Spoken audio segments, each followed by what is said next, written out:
अभी नहीं बोले भैया। नमस्कार, आप देख रहे हैं कैपिटल हेडलाइंस और मैं हूं वात्सल्य राय। यह है कैपिटल हेडलाइंस का लाइव शो और लाइव शो में हम बात करते हैं किसी खास मुद्दे की, किसी खास व्यक्ति की। और आज हम बात कर रहे हैं जाकिर नायक, जो कि इंडिया में वांटेड है, भगोड़े हैं और इस समय पाकिस्तान में गर्मजोशी के साथ उनका स्वागत किया जा रहा है।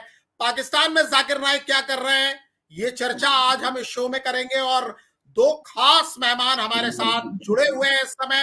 सैयद शाहजहां अहमद साहब हमारे साथ जुड़े हुए हैं, जो चेयरमैन है council of Islamic research centre के। बहुत विद्वान व्यक्ति हैं, इस्लामिक मामलों की बड़ी जानकारी रखते हैं शाहजहां अहमद साहब।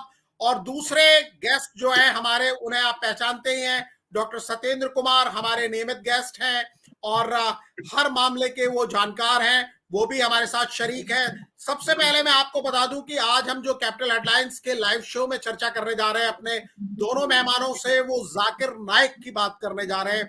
जाकिर नायक वैसे हिंदुस्तान के ही रहने वाले हैं, लेकिन लंबे समय से वो मलेशिया में है। 2016 से, जब से भारत सरकार ने उनके खिलाफ मामले दर्ज किए थे, मनी लॉन्ड्रिंग के मामले उनके खिलाफ हैं, हेट स्पीच के मामले हैं। और जो लोग जाकिर नायक को नहीं पहचानते, मैं आपको बता दूं, वैसे वो अपना आपको डॉक्टर बताते हैं, लेकिन ज्यादातर वो धर्म के उपदेश देते हैं, लोगों को प्रीचिंग करते हैं, धर्म के बारे में कहते हैं। और बहुत से लोगों का आरोप है कि वो लोगों को उकसाते हैं, इसीलिए उनके खिलाफ केस दर्ज किए गए हैं और इंडिया में वो वांटेड है। 2016 से इंडिया से बाहर है, मलेशिया में वो रहते हैं। आदिल मोहम्मद जो मलेशिया के प्रेसिडेंट थे, उनका बड़ा सपोर्ट रहा है और मौजूदा रिजीम का कहना है कि भारत के साथ वो बेटर रिश्ते करना चाहती है। और अनवर इब्राहिम जो मलेशिया की सरकार के प्रमुख हैं, पिछली बार जाकिर नायक का हिंदुस्तान में नाम तब ज्यादा सुना गया था जब अनवर इब्राहिम इंडिया का दौरा कर रहे थे। प्रधानमंत्री नरेंद्र मोदी के साथ बड़ी गर्मजोशी से अनवर इब्राहिम ने मुलाकात की थी और उस मुलाकात के दौरान जब बाद में इंडियन मीडिया ने बात की थी अनवर इब्राहिम से, जो वहां की सरकार के प्रमुख हैं, तब उनसे जाकिर नायक के बारे में बात की गई थी। तो उन्होंने बताया था कि प्राइम मिनिस्टर मोदी ने उनसे जाकिर नायक के बारे में बात नहीं की, लेकिन उनका यह कहना था कि किसी एक आदमी को लेकर दो खराब हो सकते। इस बीच ये खबर आई है कि जाकिर नायक पाकिस्तान में है। जाकिर नायक ने खुद मंडे को पाकिस्तान पहुंचने के बाद आज एक्स पर, जिसे पहले ट्विटर कहा जाता था, सोशल प्लेटफॉर्म है, वहां अपने वीडियो पोस्ट किए हैं, तस्वीरें पोस्ट की हैं। एक मिनट 51 सेकंड का वीडियो है जिसमें जाकिर नायक ने दिखाया है कि वो पाकिस्तान की राजधानी इस्लामाबाद जब उतरते हैं, एयरपोर्ट पर उनका किस तरह से वेलकम होता है, लोग उनके माथे को चूम रहे हैं, उनके हाथ को चूम रहे हैं, उनके साथ उनके बेटे भी गए। और जाकिर नायक का ये दावा है कि पाकिस्तान की गवर्नमेंट ने उनको बुलाया है और जिस तरह से उनका इस्तकबाल हो रहा है, स्वागत हो रहा है, वो तस्वीरें मैं आपको दिखा देता हूं। पहले तो ये उनका ये जो एक्स पर उन्होंने लिखा है, on the invitation of the government of Pakistan doctor Zakir Naik and Sheikh Fariq Naik Pakistan tour. उन्होंने अपने पाकिस्तान टूर की जानकारी दी है और जो शेख फरीक नायक है वो जाकिर नायक के बेटे हैं। दोनों ने अपनी तस्वीरें दी हैं और बताया है कि पब्लिक टॉक्स 15 दिन से ज्यादा का उनका ये प्रोग्राम है। कराची में वो 5 और 6 अक्टूबर को लोगों से बातचीत करेंगे, संवाद करेंगे। लाहौर में 12 और 13 अक्टूबर को, इस्लामाबाद में 19 और 20 अक्टूबर को वो करेंगे। और जो पीस टीवी इंडिया में बैन है, बांग्लादेश में बैन है, कई और मुल्कों में ये पीस टीवी बैन है, उस पर इसका प्रसारण होगा। और उन्होंने दिखाया है कि उन्होंने पाकिस्तान की सरकार के अहम लोगों से मुलाकात की है, जिसमें उनके विदेश मंत्री हैं मोहम्मद इशाक डार। उनसे मुलाकात का ये तस्वीर उन्होंने अपने ट्विटर अकाउंट पर, जिसे अब एक्स कहा जाता है, उस पर पोस्ट किया है। एक और तस्वीर आप देख लीजिए, उन्होंने नेशनल असेंबली जो पाकिस्तान की है, संसद है, उसका दौरा किया है, स्पीकर के साथ आप तस्वीर देख सकते हैं। और वो तमाम बातें कर रहे हैं। इंडिया की मीडिया में भी उसको काफी कवरेज मिल रही है। क्या लिख रहा है इंडियन मीडिया, इस पर हम बात करेंगे। लेकिन उससे पहले हम सैयद शाहजहां अहमद, जो कि इस्लामिक मामलों के जानकार हैं, चेयरमैन है council of Islamic research centre के। सर, बहुत बहुत स्वागत है आपका। और मैं आपसे सबसे पहले समझना चाहूंगा कि इंडिया में जो वांटेड है जाकिर नायक, पाकिस्तान में आखिर कर क्या रहा है? देखिए, ऐसा है कि हमारे जैसे जितने भी हिंदुस्तान के समझदार लोग हैं, खा वो हिंदू हो या मुसलमान हो, हम सबों को हिंदुस्तान है, वो इस्लाम के आतंकी के नाम से वो प्रतीक है। इसमें कहीं कोई दो राय नहीं है। इस्लाम के आड़ में जिस ढंग से आतंक का मामला फैलाया है, इस्लाम के उसको उनको हर तरह से कंडम किया है। रही बात पाकिस्तान की बात, तो पाकिस्तान में ऐसे लोगों को शेल्टर मिलता है, ऐसे ही लोगों को शेल्टर देता है पाकिस्तान है। और उसके अलावा हिंदुस्तान में एक चीज बताते हैं, हिंदुस्तान में 99%, 90 से 99% हिंदुस्तानी मुसलमान जाकिर नायक को पसंद नहीं करते। कुछ एक फिरका पसंद करता था, कभी कुछ करता था बॉम्बे में, खासतौर पर मोहम्मद अली रोड में है, भिंडी बाजार में। इस किस्म के जो अच्छी तरह साहब मीडिया वाले हैं, वो जहन के लोग उधर बसते हैं, वो लोग पसंद करते थे। लेकिन आज के दौर में जाकिर नायक का नामो निशान हिंदुस्तान के पास से खत्म हो चुका है, पहली बात। दूसरी बात कि पाकिस्तान में उनको इसलिए जो है उनको मकबूलियत, शोहरत या उनको गले लगाया जा रहा है या उन लोग उनसे मिल रहे हैं, सिर्फ ये एहसास दिलाने के लिए कि हिंदुस्तान में, तो हिंदुस्तान का कुछ नहीं। ऐसे लोगों को खास तौर पर, अच्छी बात है आप ये चला रहे हैं, लेकिन नोटिस नहीं लेना चाहिए, मेरी अपनी समझ है। ये लोग इस्लाम के नोटोरियस है, इस्लाम को बदनाम करने वाले लोग हैं, इस्लाम के मुतालिक कुछ नहीं जानते। Council of Islamic research centre के चेयरमैन हम है, हमको मालूम है इस्लाम के मुतालिक क्या है। इस्लाम तो एक लिबरल है, एक सोशल है, एक सामाजिक जिंदगी, एक हसीन जिंदगी को चलाने का इस्लाम का जो है एक अलग तरीका है। ये गोल्ड टोपी पहन लिया और उसका ऊंचा पैजामा पहन लिया, इससे होता है? लोगों को बकाया जाता है। इस वो बैठ के भिंडी बाजार में सीडी बनाते थे और लोगों को जो है कन्वर्शन करवाते थे, ये गलत बात है ना। हर आदमी को अपने ढंग से जीने का हक है। हम उस वक्त मुखालफत करते थे जाकिर नायक की, सारे अखबार लिखते थे दिल्ली के हमारे मुतल्लिक, और आज भी मैं मुखालफत करता हूँ। और हम ही एक इकलौते नहीं है, हिंदुस्तान का हर एक इंसान, हर एक मुसलमान जाकिर नायक को पसंद नहीं करता है, ये मैं साफ लफ्जों में कह रहा हूँ। इसके अलावा और भी अगर आपके पास सब कोई सवाल है तो हम जवाब देने के लिए तैयार हैं। सवाल बहुत सारे हैं सैयद शाहजहां अहमद साहब, सवाल बहुत सारे हैं, इसीलिए हमने आपको आज इनवाइट किया है, रिक्वेस्ट किया आपसे कि आप आए और लोग आपका भी नजरिया समझें। लेकिन उससे ज्यादा जरूरी यह है, देखिए हमारा सवाल आप सुने, उसके बाद आप जवाब दें। आपने कहा कि नोटिस नहीं लिया जाना चाहिए, लेकिन जब पाकिस्तान के विदेश मंत्री मिलते हैं, जब वो नेशनल असेंबली में जाते हैं, जब वो उनका तमाम लोग इस्तेकबाल करते हैं, और उसी समय जबकि हिंदुस्तान के जम्मू कश्मीर में इलेक्शन का आज आखिरी फेज था, बहुत सारी पार्टियां खुलकर बात करती हैं कि पाकिस्तान से बात की जानी चाहिए। जब पाकिस्तान से बात की जानी चाहिए और पाकिस्तान ऐसे लोगों को रेड कारपेट वेलकम दे रहा है, उनके माथे को चूम रहा है, उनके तमाम बड़े बड़े ओहदेदार लोग वहां पर उनसे मिल रहे हैं, और अनवर इब्राहिम जो हिंदुस्तान से बेहतर संबंध करना चाहते हैं, वो पाकिस्तान के दौरे पर अनवर इब्राहिम जा रहे हैं, उसी समय ये जाकिर नायक वहां पहुंचता है। क्या क्या मंशा है? इसको कैसे आप इग्नोर कर सकते हैं? इसको कैसे आप नोटिस नहीं लेंगे? आपको तो नोटिस लेना पड़ेगा। आपके सारी बातें मैं समझ चुका हूँ। देखिए, पहला तो मैं भारत सरकार से ये मुतालबा करता हूँ कि वो भागे हुए इंसान को पाकिस्तान से राब्ता कायम करके उनको गिरफ्तार करके भारत में लाना चाहिए। सबसे पहली बात है, जो पाकिस्तान में उनका जो वेलकम किया जा रहा है, गले मिलाया जा रहा है, और हिंदुस्तान से जाकिर नायक, हिंदुस्तान और पाकिस्तान का रिश्ता क्या अच्छा काम क्या कर सकते हैं, उनमें क्या सलाहियत है, कौन सा रिश्ता कायम है? नहीं है, लेकिन ऐसे टाइमिंग समझिए आप, ऐसे टाइमिंग में पाकिस्तान में वहां रेड कारपेट उनके लिए बिछाया जा रहा है, और वो क्या बयान दे रहे हैं, मीडिया ने, इंडियन मीडिया ने उसको लिया है। वो जाकिर नायक ने वहां जाकर कहा कि आज जो मुसलमान गाजा में कर रहे हैं, मेरे हिसाब से वो फर्ज है, वे दुनिया में इस्लाम के तीसरे सबसे पवित्र स्थल अल अक्सा की रक्षा कर रहे हैं, अगर वो नहीं करेंगे तो ये हम पर फर्ज होगा। ये नवभारत टाइम्स ने जाकिर नायक के हवाले से कहा है। जाकिर नायक गोमांस में इस्लाम खाना, इस पर इस्लाम में क्या उसका अहमियत है, इस पर बात कर रहे हैं। तमाम दूसरे ऐसे बयान वो दे रहे हैं कि उनको इंडिया में नोटिस किया जाए, वो जानबूझकर इस तरह की बातें कर रहे हैं। अब बिल्कुल आप सही कह रहे हैं, बिल्कुल जानबूझकर इस तरह की बातें। और रही बात कि देखिए, पाकिस्तान के वहाँ के हर एक जो भी लीडरान है, उनके मिजाज को सारी दुनिया जानती है, और उनके लोगों को वो कोई मतलब है। अब आज अभी पाकिस्तान का सऊदी से रिश्ते खत्म हो चुके हैं, तो पाकिस्तान का तो नाम निशान नहीं। पाकिस्तान तो के जो लोग हैं वो अच्छी तरह से भारत के लोग भी जानते हैं और दुनिया भी जानती है। रही बात है कि जाकिर नायक ही नहीं, और भी ऐसे जो है, अब ये बम्बैया का एक और जो था डॉन, क्या नाम है, दाऊद इब्राहिम को भी पाकिस्तान ने शेल्टर दे रखा है।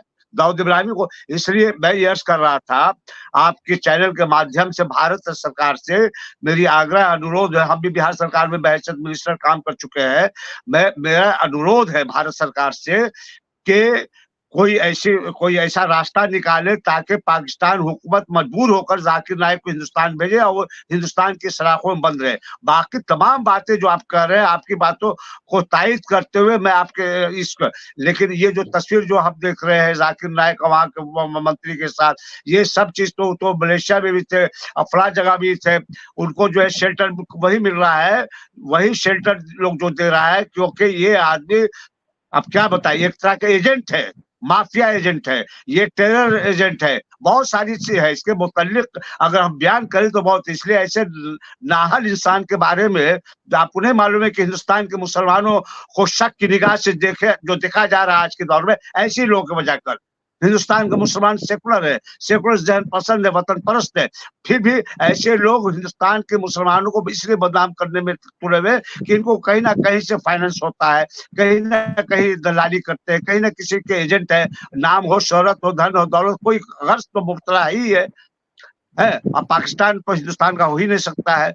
ये पाकिस्तान हिंदुस्तान तो हमेशा हाथ बढ़ाया है पाकिस्तान की दोस्ती के लिए। अटली जी चले गए थे बस से, मोदी जी जो है वो क्या नाम अफगानिस्तान वहां से चले आए थे लाहौर, मोदी जी चले आए थे नवाज शरीफ के किसी फंक्शन में। तो भारत तो हमेशा पाकिस्तान के साथ अच्छे व्यवहार के लिए पहल किया। कुछ लगता है कनेक्शन में दिक्कत आ रही है। मैं कह रहा हूँ, आपको याद होगा कि जब अटल बिहारी वाजपेयी 1977 में विदेश मंत्री बने तो सबसे पहले जो ताल्लुकात पाकिस्तान से खत्म हो चुके थे, बांग्लादेश का इस पाकिस्तान के खत्म हो जाने के बाद, वो अटल जी ने हिंदुस्तान और पाकिस्तान के रिश्ते अच्छे कायम किए। जो अटल जी जनसंघ के नेता थे, भारतीय जनता पार्टी गवर्नमेंट में विदेश मंत्री थे, तो भारत की पहल रही है पाकिस्तान। ये जाकिर नायक टाइप जैसे जो लोग हैं या और भी कुछ लोग हैं, ये लोग जो है क्या हम बताएं। बहरकैफ आप बहुत अच्छे मुद्दे को लेकर जो है ये चला रहे, अच्छी बात है। ये कम से कम लोगों के जहन में ये बात आनी चाहिए कि पाकिस्तान आज भी अपने गंदे और काले करतूत से बात नहीं आ रहा है कि जाकिर नायक जैसे लोगों का वेलकम किया जा रहा है और शेल्टर दिया जा रहा है, जिस तरह दाऊद इब्राहिमी को। और इससे ज्यादा क्या कहा जा सकता है उसके। मैं आपको बेहद सर हूं आपसे कि बॉम्बे में आए तो लोग वहां के मुसलमान बख्शे नहीं। अगर जाकिर नायक अगर तो मुसलमान भी जाकिर को पसंद नहीं करते। यहाँ पे लोग उसके चलते बदनाम हो रहा है। और एक सवाल और आप सुन लें, एक सवाल और है आपसे। जो सवाल जिस पर हम चर्चा कर रहे हैं, आखिर वो पाकिस्तान में कर क्या रहा है? पाकिस्तान में मीडिया चैनल उससे बात कर रहे हैं, क्यों कर रहे हैं? उसकी अहमियत क्या है? उसकी शख्सियत क्या है? किस लिए उसको सिर माथे पे बैठाया जा रहा है? क्यों रेड कारपेट बिछाया जा रहा है? वजह क्या आपको लगती है? क्या इतनी खूबियां है उसके अंदर, इतना इल्म है, क्या है, क्या किस वजह से उसको बुलाया जा रहा है? और ऐसे वक्त में बुलाया जा रहा है जब मलेशिया के पीएम अनवर इब्राहिम पाकिस्तान पहुंच रहे हैं, ऐसे वक्त में जाकिर नायक को बुलाने का मकसद क्या है? आपके सवाल का जवाब मैं ये बहुत मुख्तसर में दे रहा हूँ, ये कि जाकिर नायक रहने वाला था है नहीं भारत का, तो भारत को हिंदुस्तान को बदनाम करने के लिए जाकिर नायक को गले लगाया जा रहा है। पाकिस्तान की मंशा कल भी थी, आज भी है और कल भी रहेगी, ये सुन लीजिए आप। तो ये जाकिर नायक जो है पूरे दुनिया में तो भारत जाकिर का नाम पूरे विश्व में जो है कि वो भारत मूल है, भारत का रहने वाला है, उसके नाम से जो है भारत को बदनाम किया जाए, ये पाकिस्तान की मंशा है। संक्षेप में मैं बता रहा हूँ, और कुछ नहीं है। पाकिस्तान हमारा हितकार थोड़ी है, और जाकिर नायक जो है कोई हिंदुस्तान का वेलविशर थोड़ी है, मुसलमानों का वेलविशर थोड़ी है। अगर आपको अर्ज करूं मैं एक शब्द में के हिंदुस्तान के मुसलमानों का अगर सबसे बड़ा दुश्मन है तो जाकिर नाइक ही, जो मजहब और धर्म के नाम पर जो है लोगों को बढ़ाता है। और सब लोग, मालूम नहीं कि जो है हिंदुस्तान का जो संविधान है, हिंदुस्तान के मुसलमान उसी का अनुकूल चलना चाहते हैं और चल भी रहे हैं। वो सब संविधान कानून के विपरीत बॉम्बे में तकरीर करता था तब जाकिर नाइक, उसकी मुखालफत हम क्या करते थे, मैं कई बार उससे खराब बोला हूँ। तो खैर बहन खैर उसकी जो है उससे एक चीज बात अर्ज करूं कि पाकिस्तान अपने इस गंदे नापाक इरादे में कभी कामयाब नहीं हो सकता है। और रही बात ये कि हिंदुस्तान है, जाकिर नाइक कौन सी साजिश वहां रच रहा है, कौन सा क्या कर रहा है, उससे हमारा कुछ नहीं बिगड़ने वाला नहीं। हो सकता है कि इंटरनल टेररिस्ट को ऑर्गेनाइज कर रहा हो, तो टेरर खुद है, ये है इस्लामिक टेरर भी है, उसका ऑर्गेनाइज कर रहा हो, इसमें कोई दो राय नहीं है। लेकिन कोई अच्छे नजरिए से वो गया हो, और ये कि भारत के लोगों से संवरने अब बिगड़ने वाला नहीं है, ये मैं साफ लफ्जों में कह रहा हूँ। जी जी जी, बिल्कुल बिल्कुल। और हमारे साथ डॉक्टर सत्येंद्र कुमार भी हैं। डॉक्टर सत्येंद्र कुमार, आप इस पूरे मामले को किस तरह से देखते हैं? डॉक्टर सत्येंद्र कुमार। देखिए वात्सल जी, अहमद साहब ने बहुत स्पष्ट कहा कि नीयत क्या है, और ये बात सही है। जो व्यक्ति भारत का भगोड़ा है वो पाकिस्तान में जाता है तो भारत के हित में तो कोई काम करेगा नहीं। भारत हमेशा शांति चाहा है, लेकिन पाकिस्तान हमेशा इसके उल्टे काम किया है। अभी कश्मीर में चुनाव हुए हैं तो जरूर ये मिल करके चाहेंगे कि कुछ डिस्टर्बेंस पैदा हो, इसीलिए उनको बुलाया गया है। पाकिस्तान के अंदर में जो भारत के विरोधी लोग हैं, जो चाहते हैं कि हमेशा अशांति रहे, इन दोनों के देशों के बीच में संबंध बिगड़ा हुआ रहे, वैसे लोग उनको बुला करके उनको महत्व दे रहे हैं, और कुछ नहीं है। आज भी भागे हुए हैं, कल भी भागे रहेंगे। ये अगर सही रहते, कानून सम्मत अगर काम करते और सही दिशा में काम करते, तो जेल में भी रह करके लड़ते कि नहीं मैं कोई गलत काम नहीं कर रहा हूँ। भागने से स्पष्ट है कि गलत कामों में वो संलिप्त है। शाहनवाज साहब कह ही रहे हैं, अमन पसंद जो भारत के मुसलमान हैं ऐसे लोगों को पसंद नहीं करते हैं, जो विवाद पैदा करे, जो लोगों के बीच में तनाव के लिए काम करे, पैदा करने के लिए, दो धर्मों के बीच में, दो मजहब के बीच में, ऐसे लोगों को इस देश के अमन पसंद मुसलमान भी नहीं पसंद करते हैं। और पाकिस्तान में इसीलिए उनको महत्व मिल रहा है क्योंकि वो चाहते हैं कि पाकिस्तान का हिंदुस्तान से हमेशा संबंध बिगड़ा रहे। और अभी थोड़ी सफलता मिली है अब ये बांग्लादेश में, तो चाहेंगे कि कुछ इस तरह का इस इलाके में हो, इनके माध्यम से भी कुछ मदद लेंगे, मुझे ऐसा लगता है। जी, एक आखिरी सवाल है डॉक्टर साहब मेरा आपसे। मैं आपसे ये जानना चाहूंगा कि अभी कुछ दिनों पहले पीएम अनवर इब्राहिम जो मलेशिया के पीएम है वो आए थे, और ये माना गया था जैसे महातिर मोहम्मद के पीएम रहते हुए भारत के और मलेशिया के संबंध बड़े खराब हो गए थे, तो वो उसको सुधारना चाहते हैं, वो भारत के साथ आना चाहते हैं, बिजनेस रिलेशन बढ़ाना चाहते हैं, और वो अब पाकिस्तान जा रहे हैं। वहां शहबाज शरीफ है, शहबाज शरीफ के बारे में, जो शरीफ फैमिली है उसके बारे में भी कहा जाता है कि वो इंडिया से बेटर रिलेशन चाहते हैं। इस तरह के इंडिकेशन भी उन्होंने प्राइम मिनिस्टर बनने के बाद दिए। लेकिन ये क्या तरीका है, जिस समय अनवर इब्राहिम जा रहे हैं पाकिस्तान, शहबाज शरीफ वहां के प्राइम मिनिस्टर है, उसी समय पाकिस्तान की गवर्नमेंट तो शहबाज शरीफ की है, वो जाकिर नाइक जैसे लोगों को बुला रही है। इसका क्या मतलब समझा जाए? क्या मलेशिया और पाकिस्तान अब चाहते नहीं है कि भारत से बेटर रिलेशन हो? अगर चाहते हैं तो फिर जाकिर नाइक वहां कर क्या रहा है? अगर बेहतर चाहते हैं रिलेशन तो उनको भारत भेजे गिरफ्तार करके, और अगर इस दिशा में काम कर रहे हैं तो हो सकता है बेहतर रिलेशन हो। जी जी, लेकिन लगता नहीं है कि ऐसा होगा। मैं यही सवाल शाहजहां साहब, ये सवाल मैं आपसे भी पूछता हूं कि आपको क्या लग रहा है, क्योंकि आप भी दुनिया भर में जाते हैं, कई इस्लामिक कंट्रीज में आप जाते हैं, मलेशिया पाकिस्तान ये क्या खिचड़ी पका रहे हैं, क्या इनकी मंशा है, आपको क्या लगता है? ये मुझसे पूछा जा रहा है? जी आपसे ही पूछा जा रहा है शाहजहां साहब। देखिए ऐसा है कि मलेशिया से रिश्ते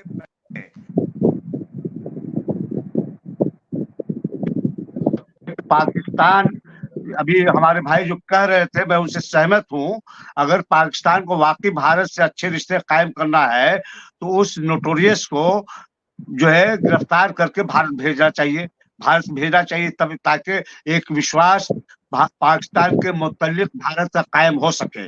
रही बात की मलेशिया, तो मलेशिया से भारत का बहुत गहरा ताल्लुकात, अच्छा और खराब वो मायने नहीं लगता है। पड़ोसी है पाकिस्तान, पाकिस्तान ही सबसे बड़ा दुष्ट और पापी और दुश्मन है भारत का। वो अगर वाकई चाहता है कि भारत से अच्छा रिलेशन कायम करे तो जाकिर नायक को गिरफ्तार करे, दाऊद इब्राहिमी को भेजे भारत, तब ने भारत का विश्वास बनेगा। अब मलेशिया को मारी गोली, अब अभी मलेशिया लाइमलाइट में उसको काहे न ला गए हम? मलेशिया से क्या, तो पाकिस्तान में शेल्टर लिया हुआ है जाकिर नायक, दाऊद इब्राहिमी पाकिस्तान में शेल्टर लिया हुआ है। तो अभी हमारे भाई ने जो बात बहुत अच्छी कही, मैं उनसे सहमत हूँ कि पाकिस्तान नहीं, तो इसका मतलब ये है कि एक चीज बता देते आपको साफ लफ्जों में, जो हमारा अपना 45-50 साल का सियासी और समाजी तजुर्बा है, कि जाकिर नायक अव्वल के वो हिंदुस्तान का हमदर्द न कल था, न आज है, न मुसलमानों का। अगर वो हमदर्द होता तो यहाँ से भागता नहीं। दूसरी बात ये कि वो इस साफ साफ लफ्जों में मैं कह रहा हूँ कि उसको पाकिस्तान जाने की क्या जरूरत हुई, और वो पाकिस्तान में नया गुल खिलाएगा कोई इस तरह का, नेशन धर्म के नाम पर, मजहब के नाम पर। आपको मालूम होना चाहिए कि वहां के लोग मजहब और धर्म के नाम पर ही टेररिस्ट का जो है बिजनेस, बड़ा तिजारत चल रहा है वहां, इसी के नाम पर। देखिए अल्लाह का फजल है कि हमारे मुल्क में जमहूरियत के नाम पर जो हमारा संविधान उसके अनुकूल जो लोग चल रहे हैं, कुछ मुट्ठी भर होंगे, कुछ मुट्ठी भर हो गए, तो हर जगह समाज में होता है, भाई में परिवार में होता है, कोई बहस का मुद्दा नहीं है। लेकिन जो है वो किसी साजिश के तहत, हमारी अपनी समझ है, हो सकता है कि हम गलत बोल रहा हूँ, हमारी अपनी समझ है कि जाकिर नायक एक बड़ी साजिश के तहत पाकिस्तान गया हुआ है, और उसको जो पब्लिसिटी मिल रही है इसीलिए सिर्फ भारत को दिखाने के लिए, और यहाँ के लोगों को एहसास हो कि जाकिर नायक हमारे यहाँ है, तो रहने दीजिए। आप जो है भारत का तो मैंने अपील किया है, भारत सरकार अगर चाहे अपनी ताकत अपने बल से तो जाकिर नायक को वहां से गिरफ्तार करके भारत मंगवा सकती है, और करना भी चाहिए। ऐसे दुष्ट पापी लोगों को सजा मिलना चाहिए। ये मेरी अपनी मंशा है, समझ है। तो तमाम हिंदुस्तानियों की तरह बड़े नाराज हैं शाहजहां अहमद साहब भी, जो कि चेयरमैन है council of Islamic research centre के। बड़ी बेबाकी से उन्होंने अपनी बात की। डॉक्टर सत्येंद्र कुमार ने भी बड़ी बेबाकी से अपनी बात की। तो कैपिटल हेडलाइंस के इस लाइव शो में फिलहाल इतना ही। बहुत जल्दी आपसे दोबारा मुखातिब होंगे, एक नए टॉपिक पर बात करेंगे, बिहार की बात करेंगे, प्रशांत किशोर की बात करेंगे। डॉक्टर साहब और शाहजहां अहमद साहब, आप लोगों ने वक्त दिया, बात की, कैपिटल हेडलाइंस पर आप आए, आपका बहुत बहुत शुक्रिया। और सभी